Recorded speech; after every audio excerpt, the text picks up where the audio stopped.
સરલા ગ્રામ પંચાયતના સત્તાધીશોથી ત્રસ્ત ગોરધનભાઈ પ્રજાપતિનો પ્રશ્ન સ્વાગત કાર્યક્રમમાં ગુંજ્યો. પાણીની પાઇપલાઇન રિપેરિંગ ન કરવાથી રહેણાંક મકાનમાં લાખો રૂપિયાનું નુકસાન. મૂળીના સરલા ગ્રામ પંચાયતના સરપંચને તલાટી સામે પીવાની પાઇપલાઇન જાણી જોઈને રિપેરિંગ કરવામાં આવતી નથી.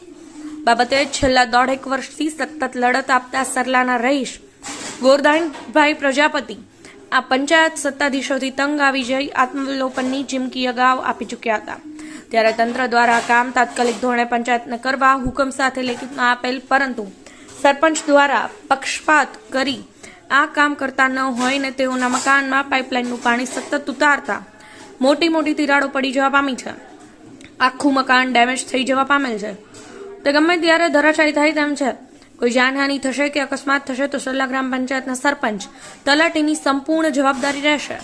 સાથે ઓનલાઈન મુખ્યમંત્રી કાર્યપાલ સુધી ફરિયાદ નોંધવામાં આવી હતી, જેનો સમાવેશ સ્વાગત કાર્યક્રમ તાલુકા કક્ષાએ થતા ઉચ્ચ અધિકારી સમક્ષ અરજદાર દ્વારા ઉગ્ર રજૂઆત કરવામાં આવતા આજે આ પ્રશ્ન ગુંજ્યો હતો, જેમાં આવતીકાલે સર્કલ ઓફિસર સ્થળ તપાસ કરી તાત્કાલિક ધોરણે આ પ્રશ્ન હલ કરવા માટે આદેશ આપવામાં આવેલ છે. તેઓએ જણાવેલ છે કે મારું આખું મકાન ડેમેજ થઈ ગયેલ છે.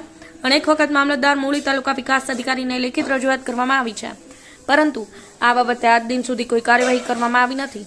અમોને લાખો રૂપિયાનું નુકસાન આ પાણીની પાઇપલાઇન લીકેજથી થઈ જવા પામેલ છે. પાઇપલાઇન 40 વર્ષથી બદલવામાં આવી નથી કે રિપેરિંગ કામ કરવામાં આવતી નથી. ત્યારે ગાંધીનગરથી આદેશ છૂટતા અધિકારીઓમાં દોડાદોડી જોવા મળી હતી. બ્યુરો રિપોર્ટ, સમય 24 ન્યૂઝ, મૂળી.